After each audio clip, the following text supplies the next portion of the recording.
우리가 읽은 25장 이 말씀은 세 가지의 비유가 나옵니다. 천국에 대한 비유로 열처녀의 비유, 달란트의 비유, 그리고 양과 염소의 비유로 나옵니다.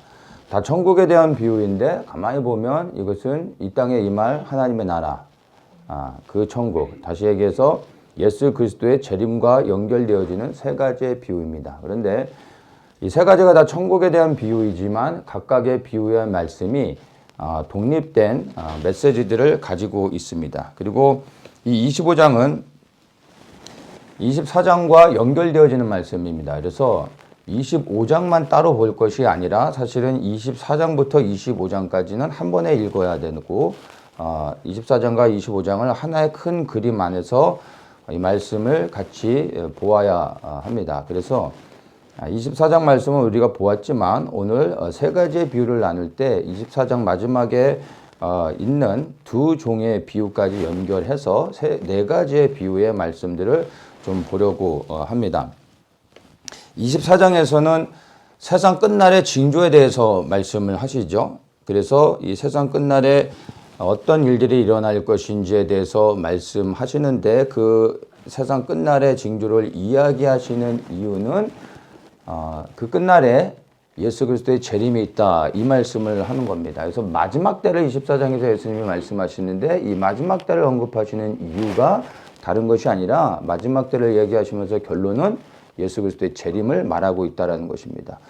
여기는 우리 모두가 그리스도의 재림을 알고 있습니다. 마지막 때 깨어있는 사람들인데 이 마지막 때의 결론을 여러분들이 무엇으로 붙잡고 있는지 그리고 무엇을 바라보고 있는지 여러분들이 곰곰이 생각을 해보셔야 된다는 겁니다.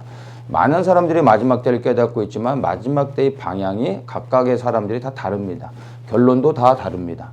네, 여러분들은 이 마지막 때의 결론을 무엇으로 맺고 있습니까? 마지막 때가 다가오고 있어서 여러분 휴거로 결론을 맺고 있는지 아니면 마지막 때를 심판으로 맺고 있는지 각각의 사람들마다 이 마지막 때의 결론을 다르게 맺고 있다는 겁니다. 그런데 예수님은 이 마지막 때를 언급하신 이유가 무엇을 얘기하는 겁니까? 예수 그리스도의 재림이 있다는 것으로 이야기하고 있는 겁니다. 그래서 우리 또한 사실 마지막 때를 아는 것이 중요한 것이 아니라 이 마지막 때에 그러면 우리가 이것을 어떠한 결론으로 내리고 어떠한 방향을 가지고 살아갈 것이냐 이것을 우리가 곰곰이 생각을 해야 된다는 겁니다. 그런데 이 24장과 연결해서 마지막 때를 언급하시고 그 마지막 때 일어날 세상의 징조들을 말씀하시면서 네 가지의 비유를 얘기하시는데 이 네 가지의 비유가 그리스도의 재림에 대한 구체적인 언급을 하고 있다는 겁니다. 이 네 가지의 언급되어진 비유들을 우리가 오늘 이 말씀을 통해서 하나씩 살펴보면서 이 마지막 때의 이 결론을 우리가 어떻게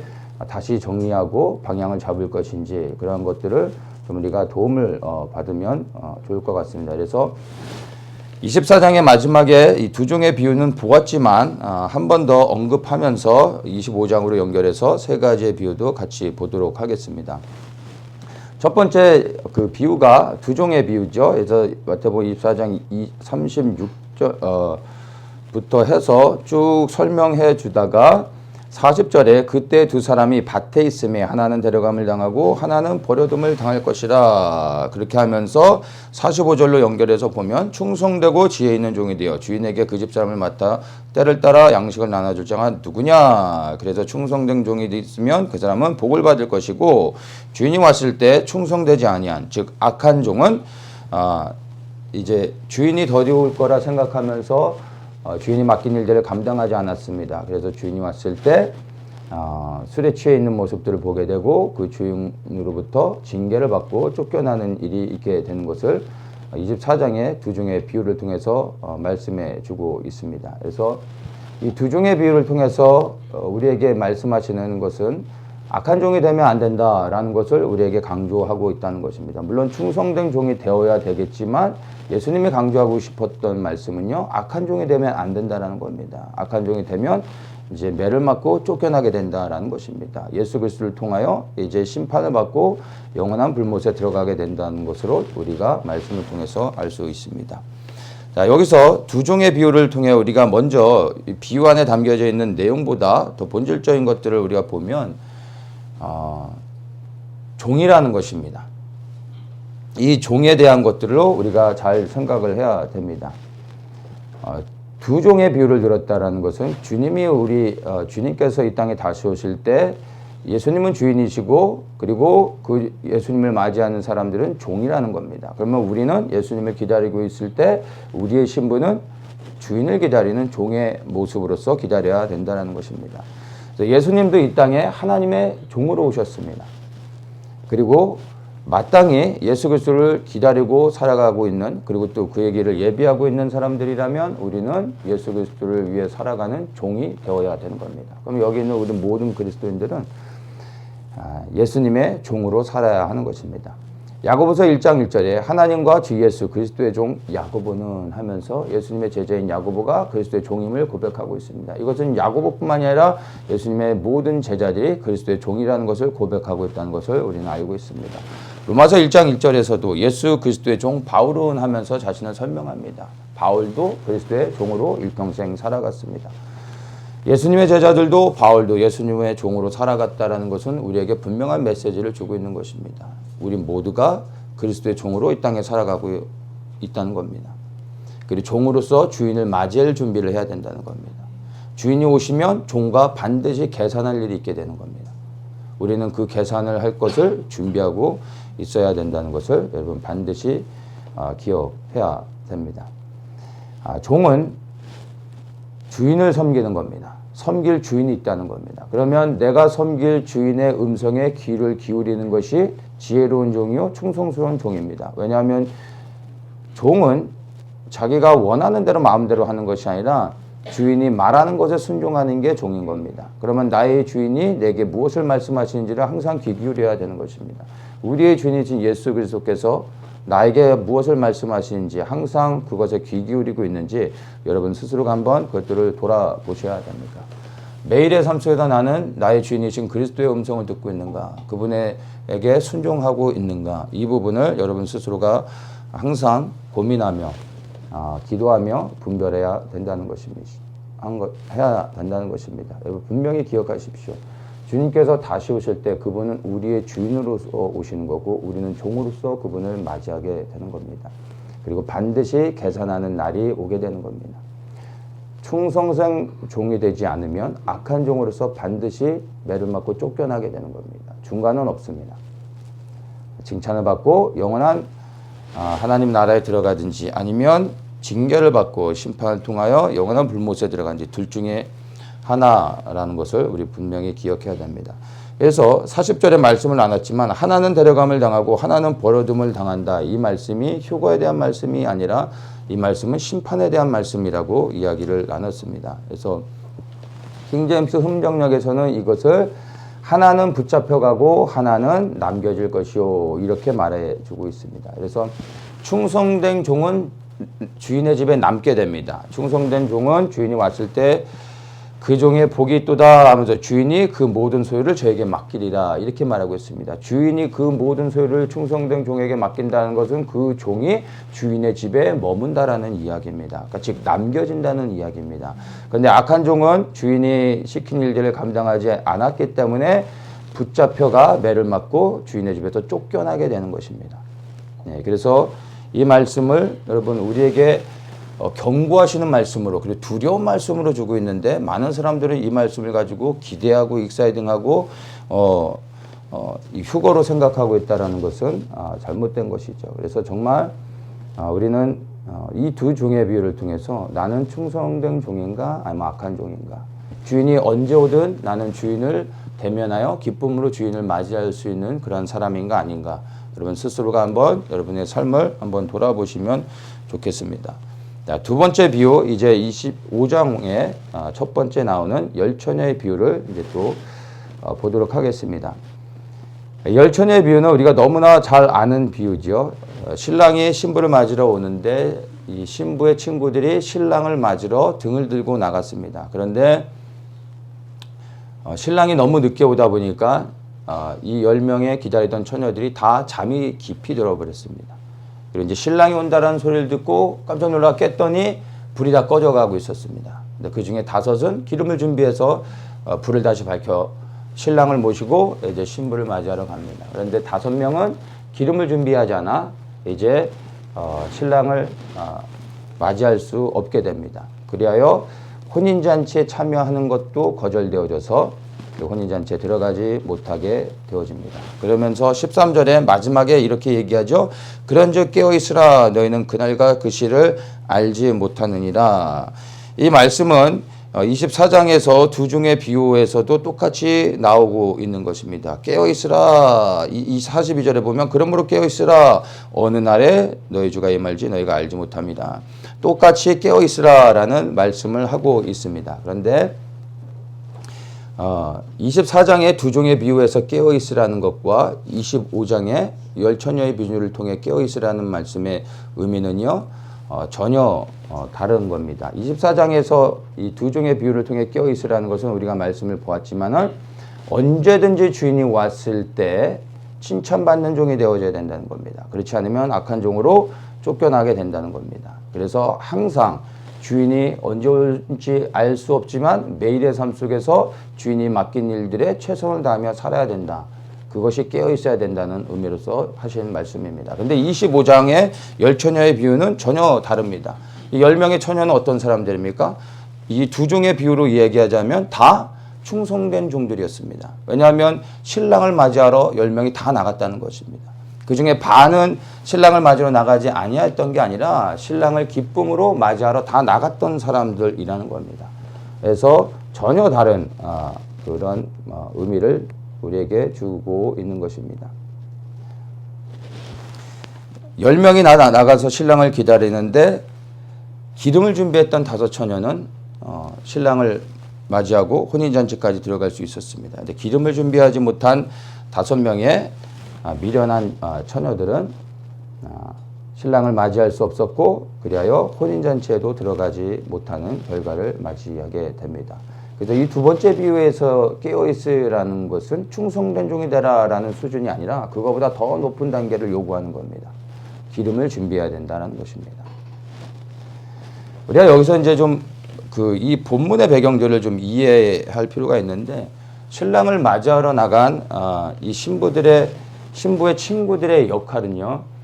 신랑을 맞이해서 신부에게만 데려가는 것이 끝이 아닙니다. 신랑은 신부를 데리러 온 거죠. 그러면 신부를 데리고서 어디로 갑니까? 아버지의 집으로 가는 겁니다. 그러면 신부의 친구들은 신랑을 맞이해서 이 신랑을 신부 있는 곳까지 데려가는 것이 끝이 아니라 신랑과 신부를 함께 데리고 어디까지 가야 됩니까? 신랑의 아버지의 집. 그 아버지의 집이 어디입니까? 혼인잔치가 벌어지는 곳입니다. 그곳까지 신랑과 신부의 길을 앞서서 불을 밝혀주는 게 이 신부의 친구들의 역할이라는 겁니다. 그러니까 불을 잠깐 밝히고 신부 있는 데까지 데려가는 게 아니라 신랑의 집까지 가야 되는 겁니다. 그러면 기름을 충분히 준비했어야 되는 것입니다. 또한 이 당시에 혼인 잔치는 반드시 늦은 밤에 열려집니다. 이거는 이 시대의 모든 사람들이 다 아는 것입니다. 절대 이른 저녁에 열리지 않습니다. 아주 늦은 밤에 열려지는 겁니다. 그리고 신랑은 될 수 있으면 일찍 오지 않고 어떻게 하든 될 수 있으면 늦게 오는 게 관례인 겁니다. 그러면 등을 들고 나간 사람들은 사실은 기름을 준비하는 것은 너무나 당연한 것이었습니다. 이것은 많이 배워서 할 수 있는 것이 아니라 그냥 그 시대에 살아갔던 사람들이라면 어린아이들도 다 아는 사실입니다. 당시의 불은 오늘날처럼 LED 불로 해서 한번 켜면은 한 달도 켜지고 있는 그런 불이 아니라 등불이었습니다. 등불. 길어야 30분, 1시간을 태울 수 없는 그런 등불을 갖고 나가 있는 겁니다. 그러면 신랑이 늦게 온다는 것을 알고 그리고 신랑의 집까지 불을 밝혀야 된다는 것을 안 사람들이라면 기름을 준비하는 것은 지혜가 아니라 상식인 겁니다. 그럼에도 불구하고 기름을 준비하지 않았던 이 미련한 처녀들을 가만히 생각해 보면은 미련한 게 아니라 게으른 것이죠. 그리고 이건 악한 것입니다. 마지막 때를 깨닫고 살아가는 저와 여러분들이 이 말씀을 통해서 여러 가지들을 좀 생각해 볼 수가 있습니다. 마지막 때 우리가 깨어있다라는 것은 세상의 끝날이 다가오고 있다라는 것이 아는 게 깨어 있는 게 아닙니다. 저는 마지막 때를 깨달은 순간 제가 몇몇 가지를 결정한 게 있었는데 나름대로 크게 좀 결단을 했었습니다. 그 중에 한 가지가 옷을 사지 않는 거였어요. 뭐 더 클 일도 없을 것 같고 뭐 옷이 그렇게 헤어지는 것도 아니니까. 신발은 제가 고민을 좀 해봤어요. 신발도 안 사려고 했는데 신발은 신고 다니다 보면 딸게 되잖아요. 그래서 신발은 좀 사야 될 것 같아요. 그래서 신발은 조금 사되 옷은 사지 말자라고 다짐을 했어요. 지난 10년간 많은 옷을 샀습니다. 참 어떤 사람들은 마지막 때를 깨닫고 나면서 일을 포기하는 사람들이 있습니다. 이제 곧 주님이 오시는데 이래서 뭐하나. 삶의 의욕도 상실되는 겁니다. 학생들은 공부를 안 합니다. 그래서 실제로 잘못된 종말론을 가진 사람들이 극단주의적으로 행동하면서 사회적인 불의를 일으키는 일들도 있었습니다. 그러다 보니까 교회에서 재림에 대해서 말하는 것이 금기가 되어져 버린 것이 우리 한국교회의 모습이 아닌가 싶습니다. 그런데 그것은 그렇게 지나치게 벗어나면 안 되겠지만 한번 곰곰이 한번 생각해 보시죠. 여러분들은 어떻습니까? 마지막 때를 깨달았을 때 여러분들의 반응은 무엇이었습니까? 그리고 지금 여러분들은 어떻게 다짐하며 살아가고 있습니까?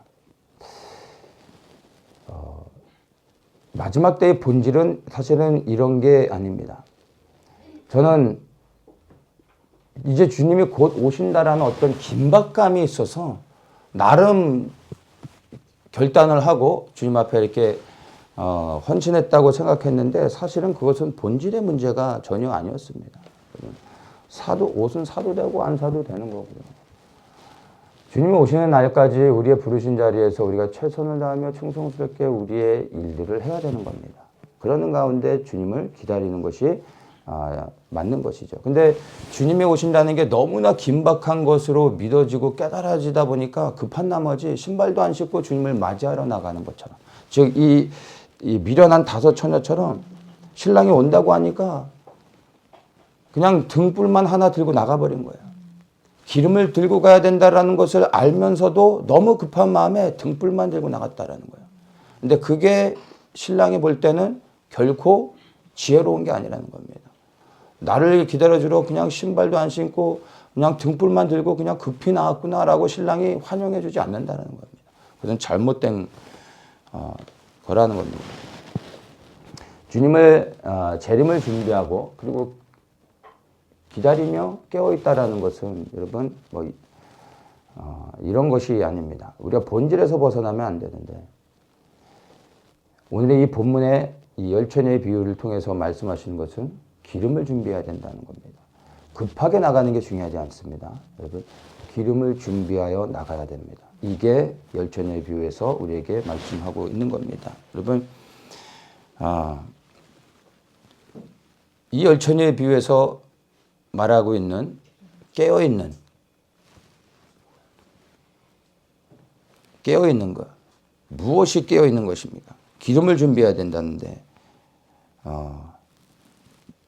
이 열처녀에 비해서 말하고 있는 우리가 깨어있는 사람들이 준비해야 될 이 기름은 굳이 설명하지 않아도 대부분의 사람들이 다 알고 있을 겁니다. 이것은 바로 이 기름은 성령의 충만함을 말하고 있는 겁니다. 마지막 때를 깨달은 사람도요, 잠을 잘 수 있습니다. 이불을 펴고 그냥 드러눕는다는 게 아니라 졸 수 있다는 겁니다. 10명의 처녀들이 신랑을 맞이하러 기쁜 마음으로 나갔다가 신랑이 더디오니까 자기도 모르는 사이에 밤이 깊어지다 보니까 깜빡깜빡 졸게 되는 겁니다. 5명만 졸았나요? 아니요. 10명 모두가 다 졸았다는 겁니다. 여기에 우리는 의미를 두고 보아야 합니다. 마지막 때에 끼어 있을 때 처음에는 우리 안에 긴장감이 있습니다. 여러분 마지막 때를 깨달은 지 시간이 얼마나 지나셨습니까? 1, 2년은 바짝 긴장해서 여러분 졸지 않을 수 있습니다. 저는 10년이 지났습니다. 한 12년이 되어가고 있습니다. 많이 졸았습니다. 졸게 됩니다. 조는 게 잘못이 아닙니다. 오늘 이 열처녀의 비유에서 조는 자들을 책망하시는 게 아닙니다. 기름을 준비하지 못한 자들을 책망하고 있다는 것을 우리가 보아야 된다는 것입니다. 그래서 열처녀의 비유를 통해 깨어있으라는 것은 잠들면 안 된다는 게 아닙니다. 기름을 준비해야 된다는 것입니다.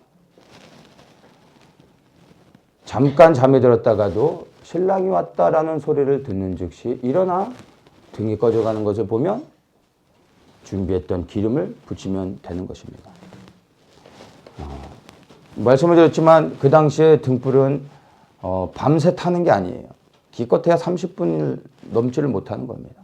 그러면 기름을 준비해서 계속해서 불을 밝혀줘야 되는 겁니다. 그래서 기름을 준비해야 된다는 것입니다.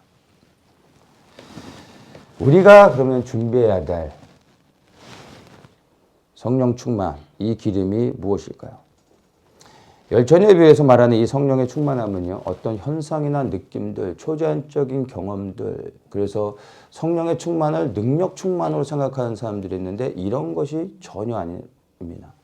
우리가 그냥 단순히 성령의 충만함을 받아야 된다라고 생각할 때 그 성령의 충만함은 여러 가지로 우리가 의미를 둘 수 있지만 오늘 이 열처녀의 비유를 통해서 말씀하시는 그 성령의 충만함을 우리가 생각할 때 그 성령의 충만함은 예수님께서 나의 주인이 되셔서 나의 삶을 완전히 통치하시게 되는 것이 바로 우리가 받아야 될 성령의 충만함으로 우리가 이해해야 합니다.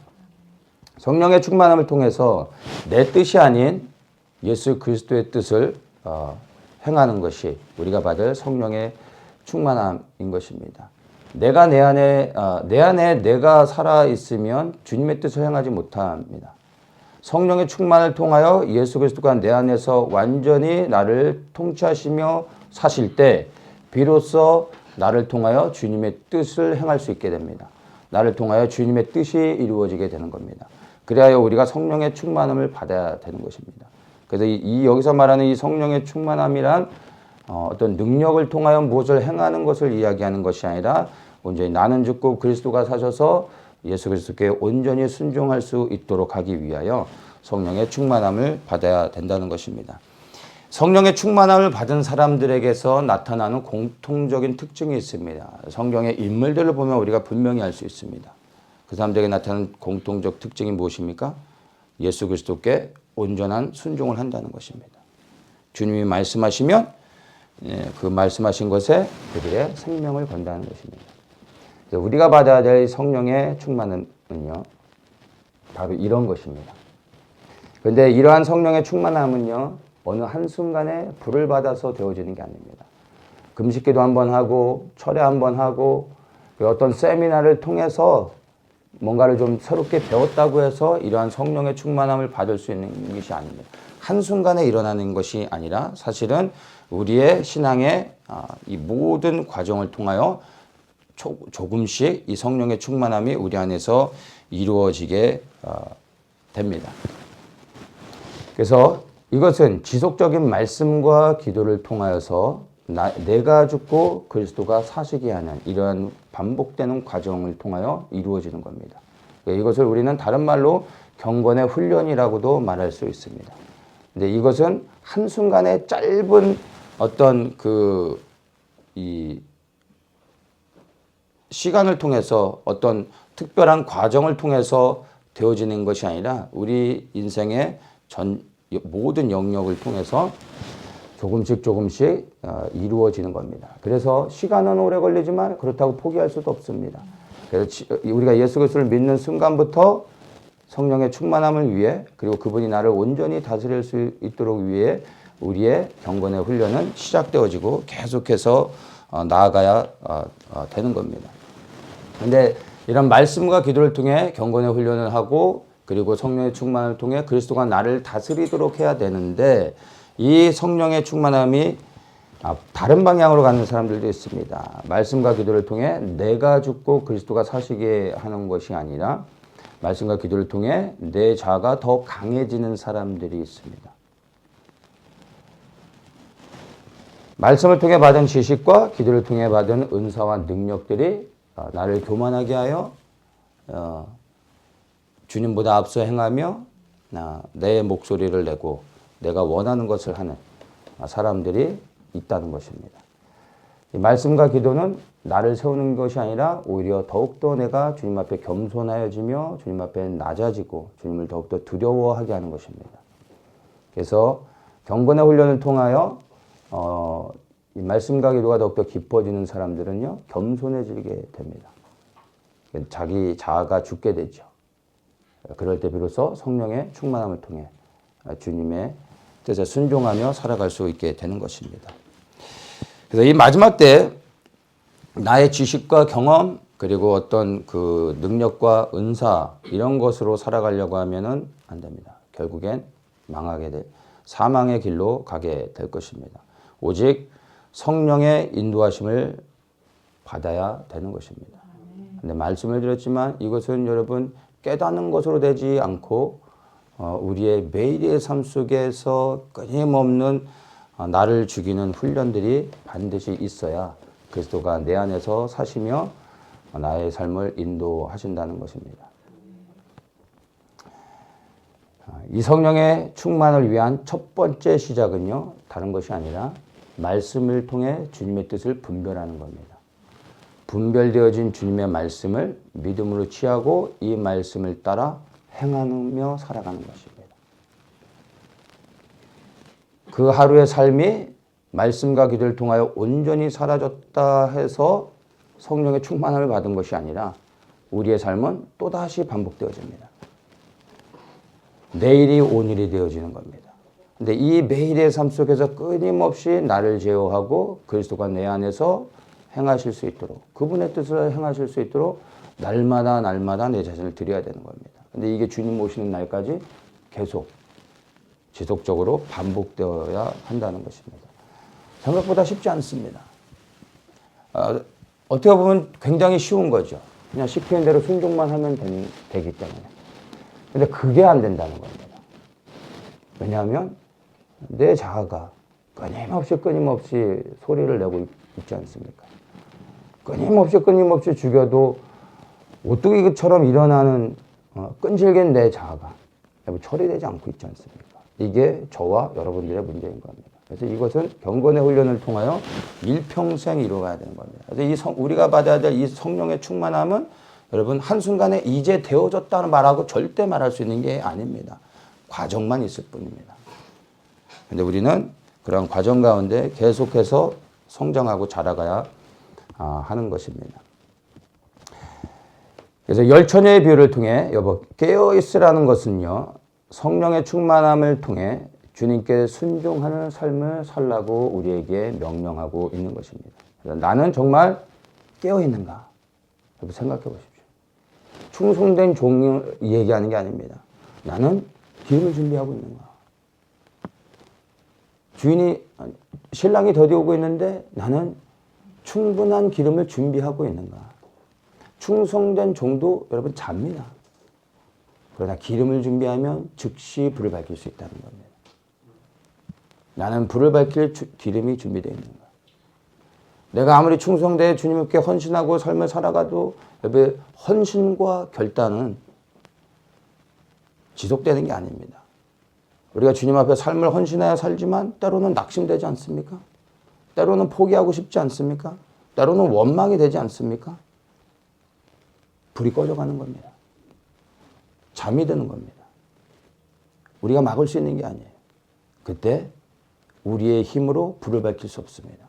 성령께서 우리를 인도해 주시는 겁니다. 결국에 우리가 주님을 만나 구원을 얻는 이 마지막의 영광스러운 순간은 우리의 노력으로 되어지는 게 결코 아닙니다. 주님이 내 안에 주인이 되셔서 그분이 우리를 끝까지 인도해 주시는 겁니다. 결론은 우리가 그분을 붙잡아서 구원을 받는 것이 아니라 그분이 우리를 붙잡아 주셔서 끝까지 우리를 인도해 주시기 때문에 구원을 받을 수 있는 것입니다.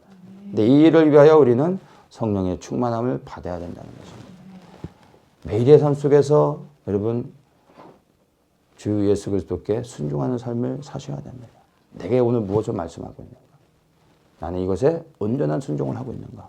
그 자신을 돌아보면서 정말 내가 깨어있는 자인가? 한번 이 말씀을 통해 다시 한번 살펴보시면 좋겠습니다. 세 번째 이제 비유가 나옵니다. 달란트의 비유입니다. 이 달란트의 비유 또한 예수 그리스도의 재림과 연결해서 말씀해 주고 있는데 많은 분들이 이 달란트의 비유를 생각하면 부담을 갖게 됩니다. 뭐에 대한 부담이냐 하면 5달란트 가진 종이 5달란트를 남깁니다. 2달란트 가진 종은 2달란트를 남겼습니다. 1달란트 가진 종은 아무것도 남기지 않았습니다. 그랬더니 책망을 받게 됩니다.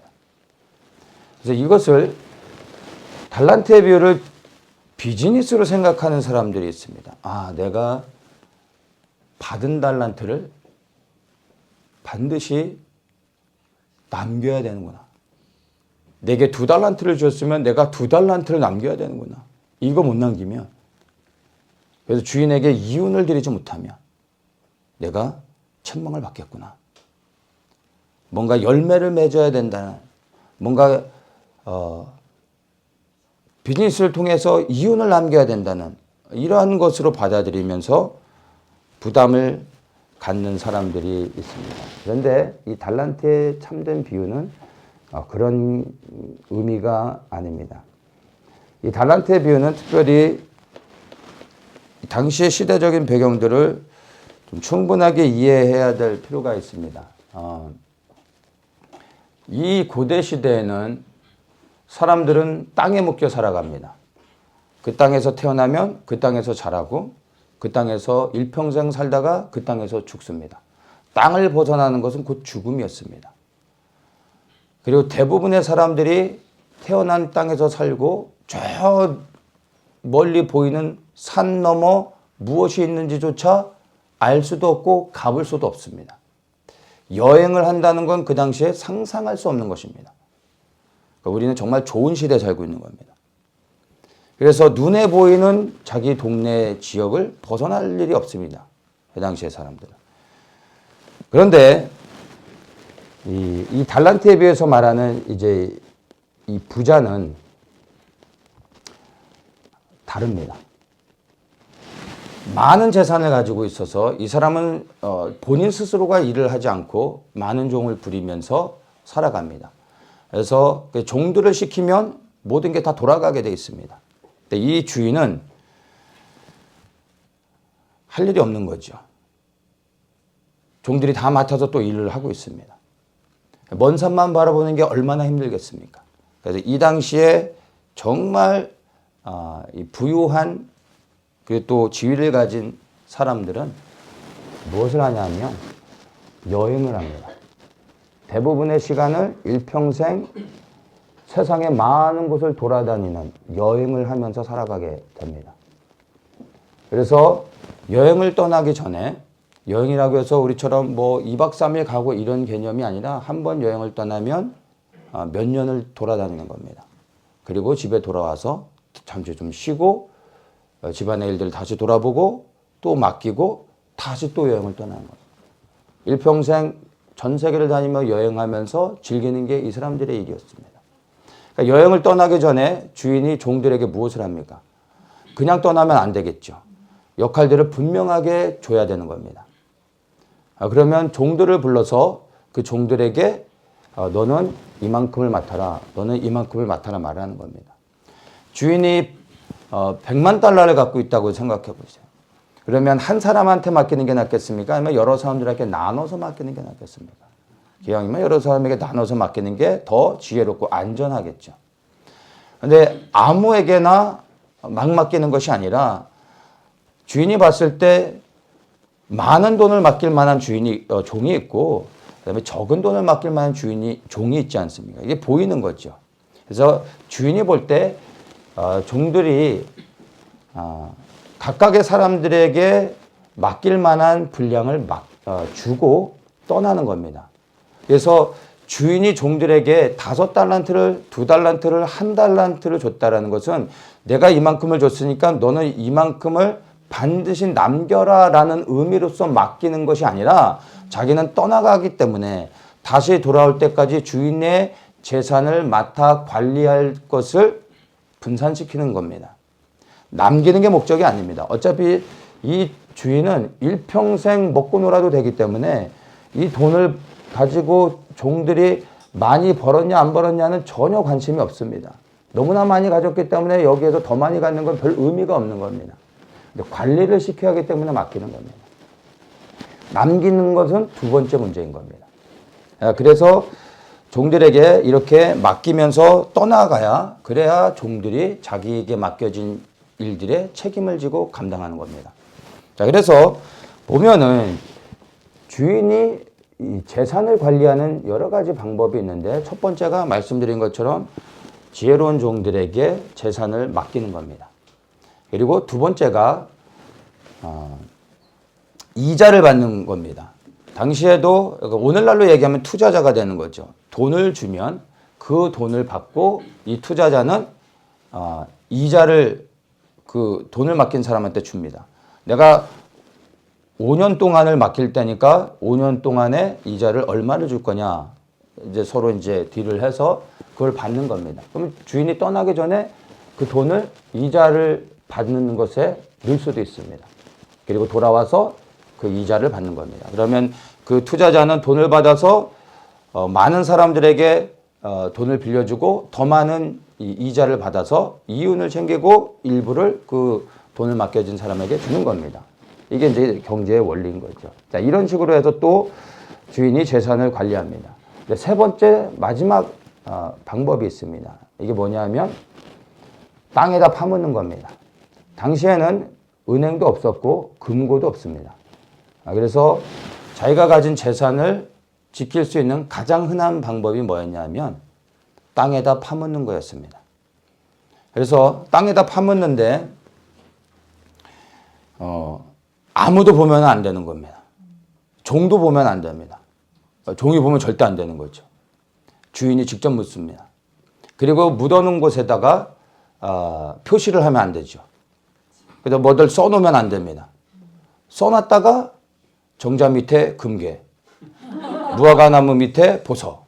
이걸 써놨다가 이거를 종이 누군가가 발견하는 즉시 도둑을 맞게 됩니다. 그래서 땅을 파고 재산을 묻어둔 다음에 주인은 반드시 본인이 기억하고 있어야 됩니다. 혼자 기억해야 됩니다. 근데 문제는 주인들이 가끔씩 깜빡깜빡 하는 겁니다. 우리도 살다 보면 깜빡깜빡 하지 않습니까? 땅에다 묻어놓으면 1년이 지나 2년이 지나 시간이 지났을 때 나도 모르는 순간에 잊어버리게 됩니다.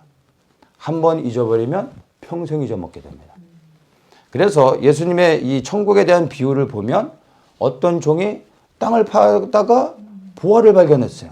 근데 그걸 덮어버리고 자기의 모든 재산을 들여서 주인에게가 그 땅을 사죠.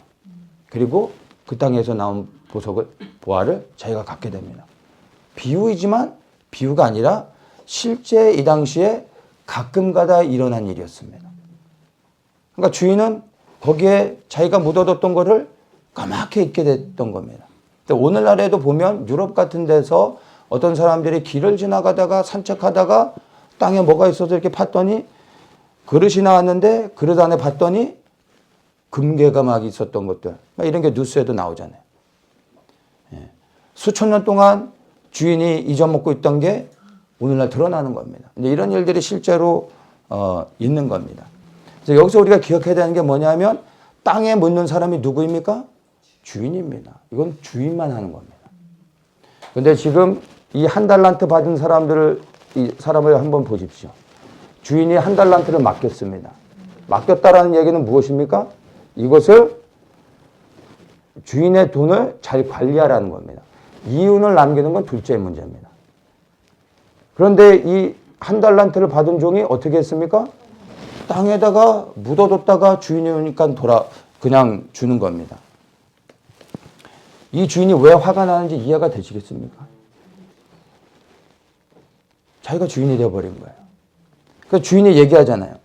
내가 땅에다 묻어둘 거였으면 차라리 이자를 받아서 더 많은 이윤을 챙기지 너한테 땅에다 묻어두라고 한 달란트를 준 것이냐 얘기하잖아요. 그렇죠? 그러니까 이 종은 땅에다 묻어놨다라는 것은 정말 주인에게 작정을 하고 대들고 그냥 악한 종으로서 주인과 싸우려고 하는 겁니다. 주인이 봤을 때 이것은 용납할 수 없는 겁니다. 이 의미를 배경들을 잘 모르고 보면 뭐 이걸 갖고 이렇게 화를 내나라고 할 수도 있지만 주인이 봤을 때 이거는 절대로 용납할 수 없는 게 되는 겁니다. 그래서 이 한 달란트 받은 종이 책망을 받게 되는 겁니다. 이윤을 못 남겨서가 아닙니다. 달란트를 맡겼는데도 불구하고 최선을 다했는데 이윤을 못 남겼어요.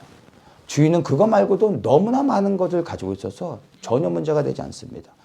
이윤을 남기라고 달란트를 줬던 게 아니라 어차피 자기는 몇 년 동안 집에 없기 때문에 누군가가 이것을 맡아 관리해야 되기 때문에 맡겼던 겁니다.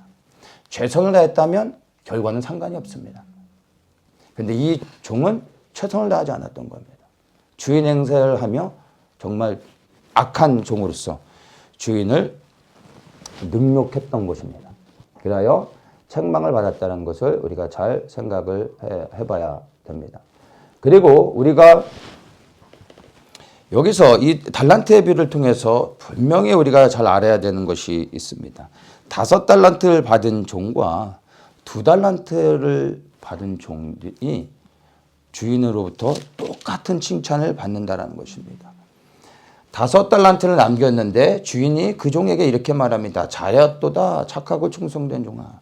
내가 작은 일에 충성하였음에 내가 많은 것으로 내게 맡기리니 내 주인의 즐거움에 참여할지어다. 할렐루야.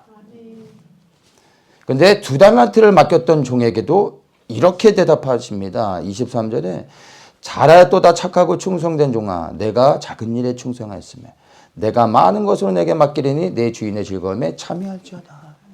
5달란트를 맡겼던 종, 그리하여 5달란트를 남긴 종에게 했던 칭찬과 2달란트를 남긴 종에게 똑같이 칭찬한다는 것입니다. 여러분, 많은 달란트를 달라고 요구하는 것은 어리석은 겁니다. 그럴 필요가 전혀 없는 겁니다. 달란트는 누가 주는 겁니까?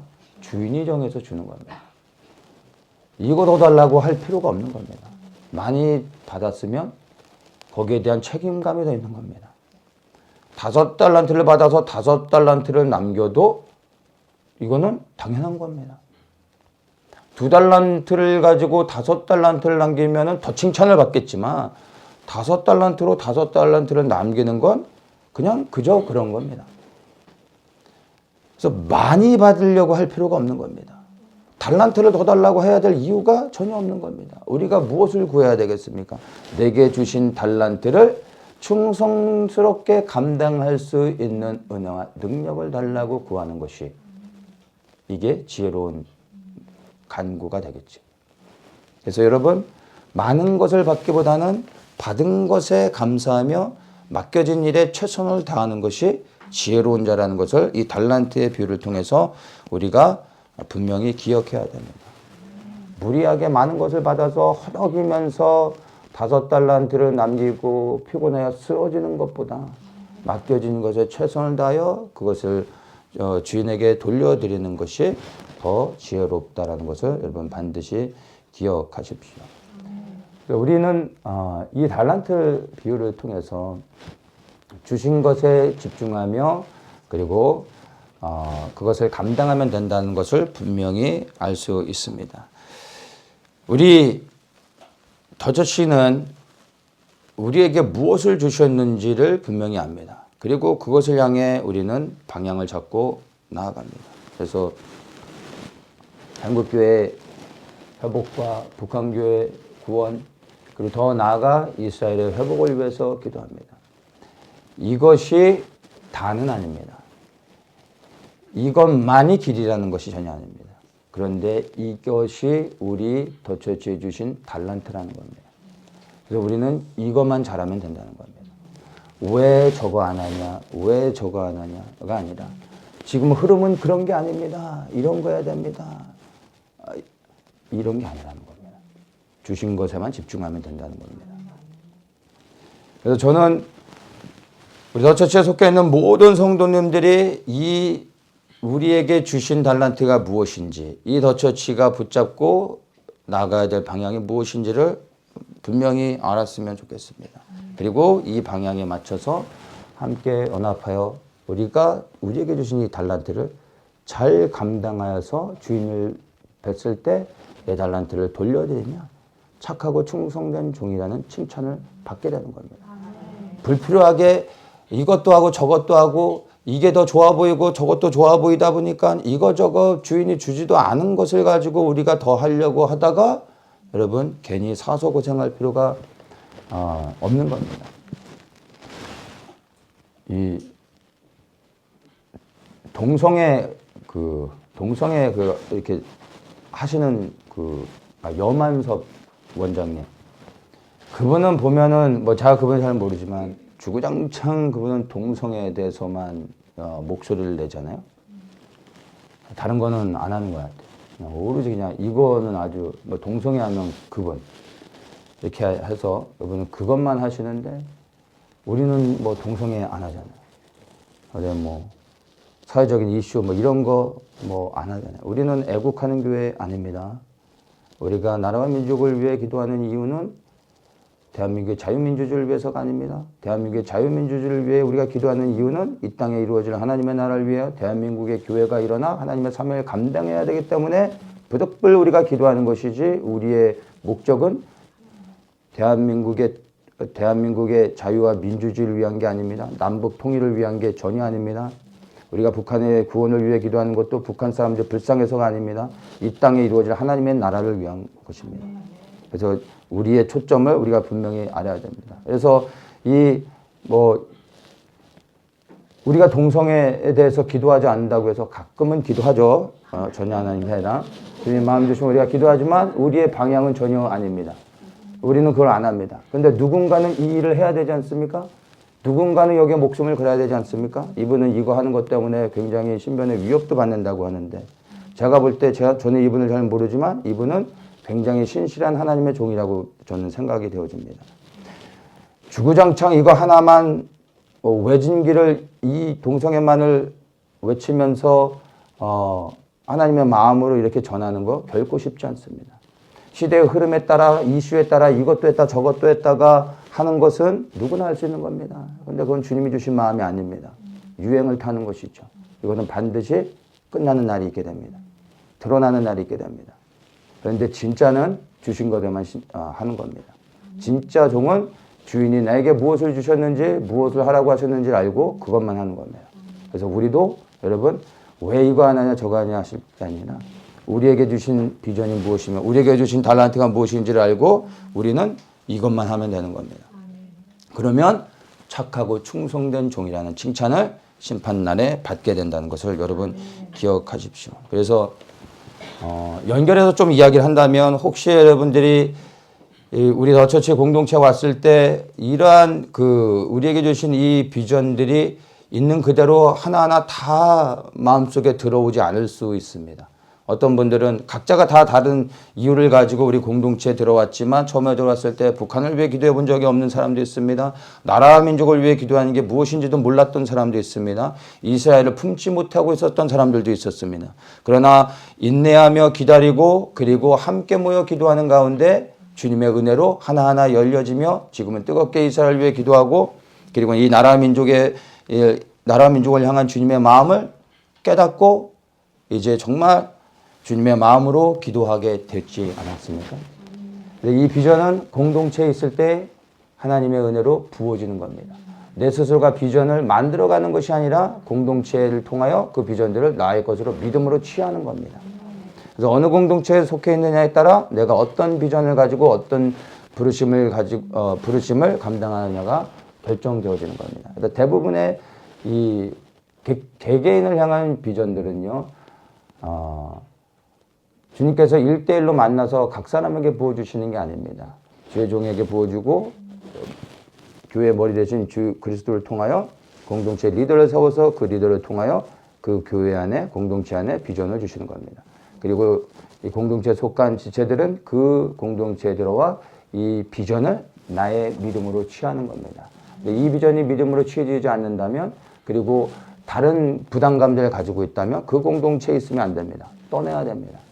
우리 공동체에 있는데 맨날 이 동성애만 이 글자가 왔다 갔다 한다면 그건 동성애에 대한 부르심을 가야 되는 겁니다. 그러면 그 염환석 원장님을 만나러 가야 되는 겁니다. 그게 서로를 위한 겁니다.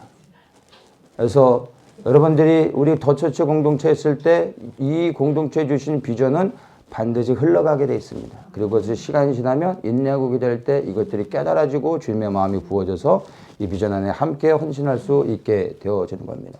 그래서 이 달란트 레비를 통해서 우리 더처치 공동체는 정말 우리에게 주신 달란트가 무엇인지를 분명히 이해하고 이것에만 집중하여서 이것을 온전히 잘 감당하고 주님 앞에 섰을 때 여러분 분명히 주님께서 잘하였도다 착하고 충성된 종아, 내가 작은 일에 충성하였음에 내가 많은 것으로 내게 맡기느니 내 주인의 즐거움에 참여하지어다. 이 칭찬을 받기를 예수님의 이름으로 축복합니다. 아멘. 주인의 즐거움에 참여하기를 원합니다. 아멘. 네 번째 비유입니다. 이제 31절부터 보면은 인자가 자기 영광으로 모든 천사와 함께 올 때 자기 영광의 보좌에 앉으리니 모든 민족을 그 앞에 모으고 각각 분별하기를 목자가 양과 염소를 분별하는 것 같이 하여 양은 그 오른편에 염소는 왼편에 두리라. 마지막 비유의 말씀으로 양과 염소의 비유를 하시는데 이 비유의 말씀은 결론적으로 보면 심판에 대한 것을 이제 다시 한번 강조하고 있는 겁니다. 양과 염소의 비유에서도 흔히들 우리가 오해하고 있는 것이 있습니다. 양은 선한 것이고 염소는 악한 것이고 우리는 양이 되어야 되고 염소가 되면 안 된다라는 비유로 많은 사람들이 받아들이는데 사실은 여기에서 말하는 양과 염소의 비유는 그런 의미가 아닙니다. 이제 중동 지역에 그 양을 치는 사람들은 지금은 그렇지 않지만 그 당시에 예수님 당시에는 양을 키울 때 반드시 염소를 같이 키웁니다. 대다수는 이제 양이지만 양의 무리 가운데 염소를 같이 섞어서 키웁니다. 비율은 제가 정확히는 모르지만 많은 양떼의 무리 가운데 염소 떼들이 함께 항상 있습니다. 양과 염소를 같이 키우는 겁니다. 그러니까 양을 키우기 위한 게 목적인데 양을 키우기 위해서는 염소도 같이 묶어서 키운다는 겁니다. 그래서 가만 보면 양은 이제 좀 그 순하고 그리고 그 집단적으로 몰려다닙니다. 그래서 양이 한번 몰리기 시작하면 양떼들이 한순간에 엄청나게 몰립니다. 워낙에 순하다 보니까 모이는 걸 좋아해서 모이다 보면 나중에는 밑에 깔리는 양들이 있어요. 그 위에 올라탑니다. 또 올라탑니다. 그러다 보면은 양들이 나중에 모이다가 이게 팩돼 가지고 밑에 깔린 양은 다치거나 심지어는 질식해서 죽기도 합니다. 근데 염소는 굉장히 독립적인 짐승입니다. 절대 무리 짓지 않습니다. 혼자 다닙니다. 그래서 양무리 안에 염소를 섞어 키우게 되면 양들이 모이는 것을 어느 정도 흩어지게 해서 방지할 수 있습니다. 염소는 옆에 오면 받아버립니다. 그래서 양들이 너무 많이 모이는 것을 방지하게 됩니다. 그리고 양은 성격 자체가 워낙에 순하고 또 겁이 많습니다. 그래서 겁 많기로는 양만한 짐승이 없습니다. 하여튼 무서우면 움직이질 못합니다. 그래서 양들은 항상 눈이 어둡기 때문에 주인의 목소리를 듣고 가까이 있는 주인을 보고 따라가고 한번 양무리가 움직이기 시작하면 그 뒤에 있는 양들은 아무 생각 없이 무리를 따라다니는 습성이 있습니다. 그래서 앞서가는 양들이 항상 주인의 뒤에 따라가는데 문제는 길을 가다가 양무리를 데리고 가다가 길이 늘 평평하고 평탄한 것만 있는 게 아니라 어떨 땐 약간 위험한 길도 있어요. 그리고 어떤 시냇가를 건너야 되는 상황도 있고 길이 좁기도 하고 이런 상황이 되면 양들은 겁이 많아서 절대로 안 움직입니다. 목자가 앞에 이렇게 인도하고 나가도요. 양들이 한번 겁을 먹으면 절대 안 움직입니다. 이 시냇가를 지나가야 되는데 양들이 겁이 나서 이제 안 움직이는 거예요. 그러면 이때 염소 무리가 먼저 지나갑니다. 염소는 겁도 없고 항상 목자보다 앞서서 갑니다.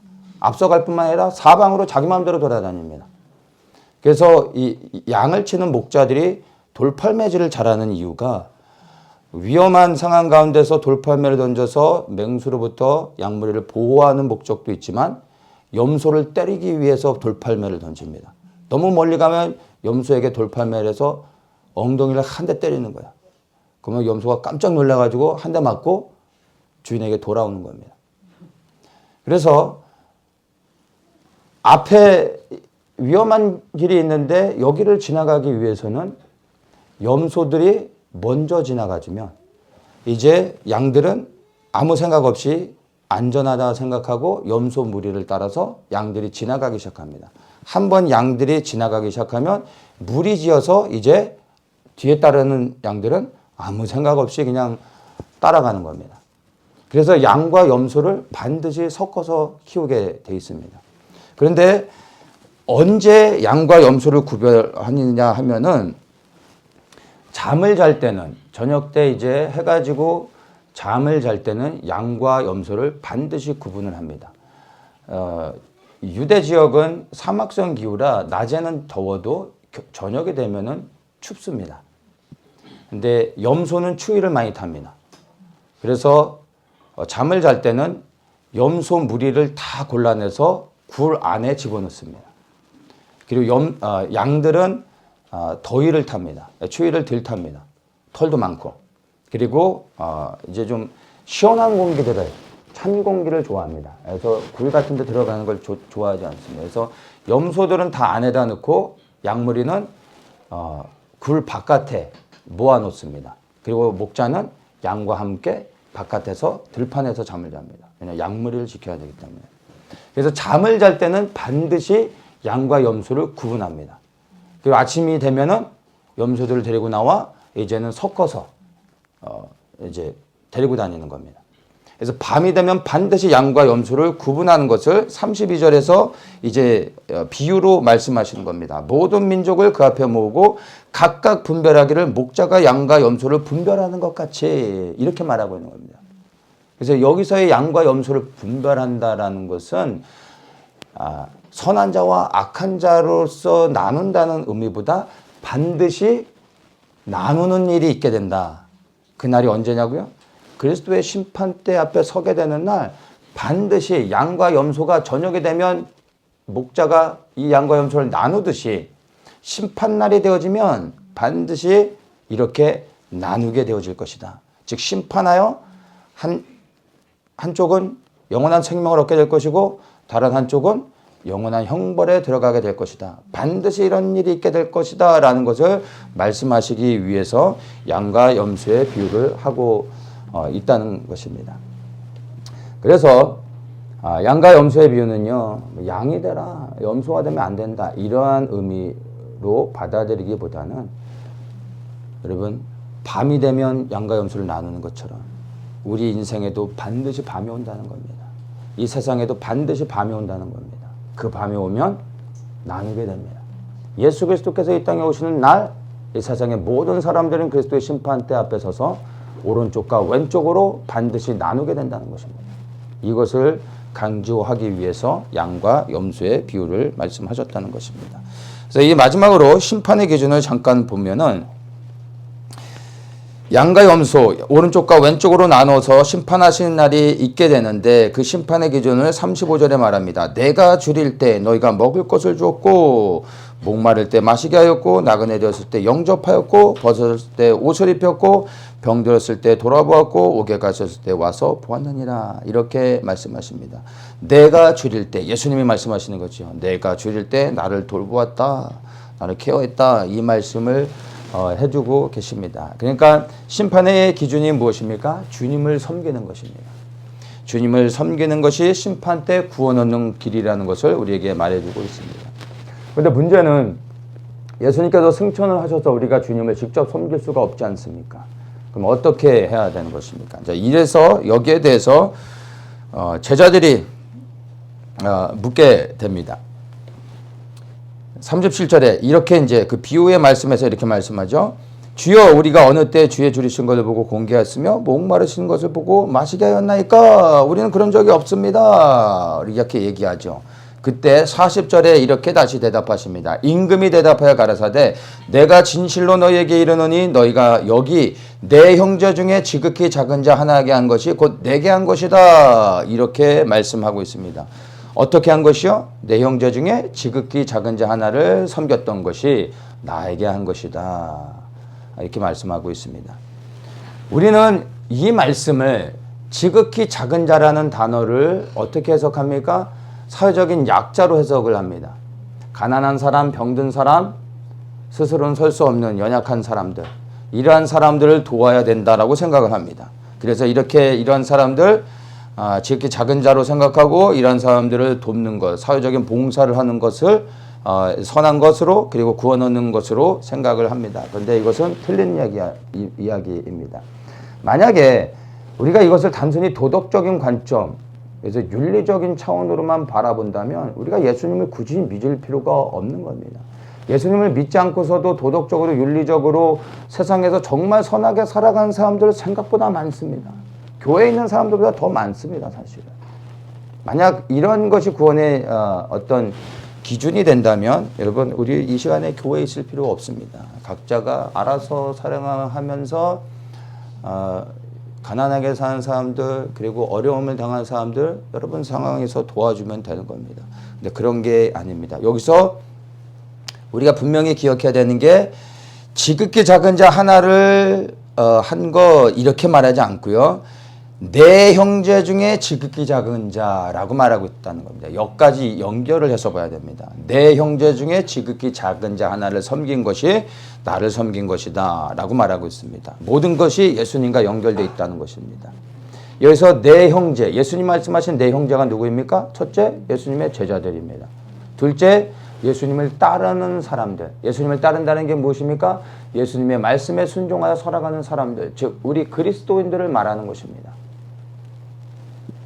그러한 사람들을 섬기는 것이 곧 나를 섬기는 것이다 라고 말하고 있다는 것입니다. 이 말씀을 조금 더 큰 관점으로 우리가 보면요. 예수 그리스도의 부르심에 순종하며 살아가는 모든 사람들이 곧 구원을 얻는 사람들이 된다는 겁니다. 이러한 사람들을 도울 뿐만 아니라 우리가 이런 사람들이 되어야 하겠지 않겠습니까? 그렇다면 그리스도를 위하여 삶을 들이며 살아가는 모든 사람들이 마지막에 이제 심판대 앞에서 영원한 생명을 얻게 된다는 것으로 우리가 이 말씀을 깨달아 알 수 있게 되는 것입니다.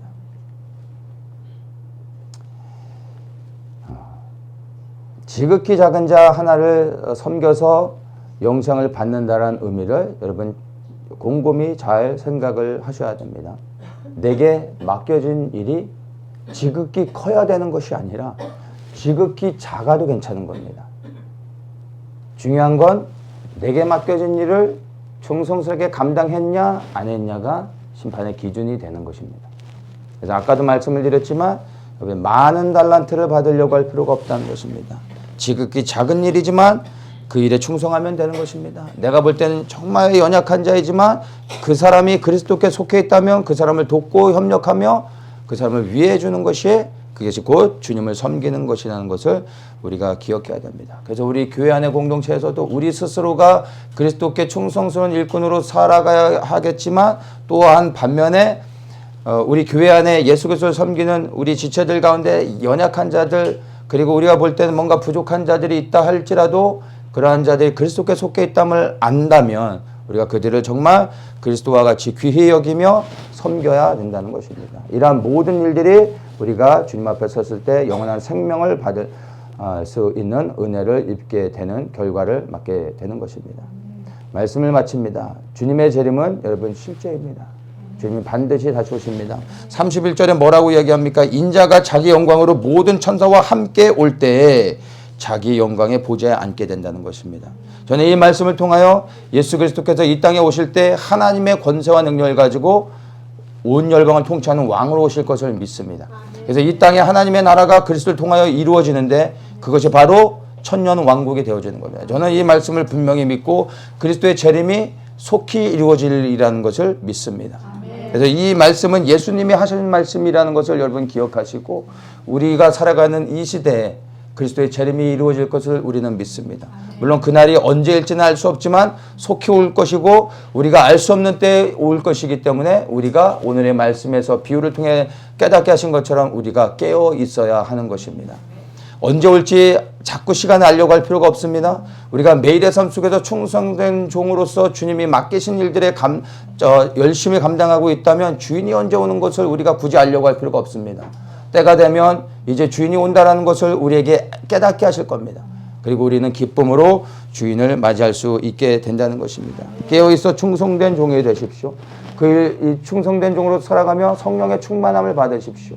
우리가 잠을 잘 수도 있지만 그러나 성령의 충만함을 통하여 성령께서 우리를 인도하시며 생명의 길로 우리를 인도하신다는 것을 기억하십시오. 그래야 맡겨진 일에 최선을 다해야 되는 것입니다. 많은 것을 받으려고 하기보다는 맡겨진 것을 최선을 다하여 감당할 수 있도록 하나님의 은혜와 능력을 구하는 것이 우리의 지혜가 될 것입니다. 그리하여 심판날에 영원한 생명을 얻어 천국에 넉넉히 들어가는 모든 분들이 되시기를 예수님의 이름으로 축복합니다.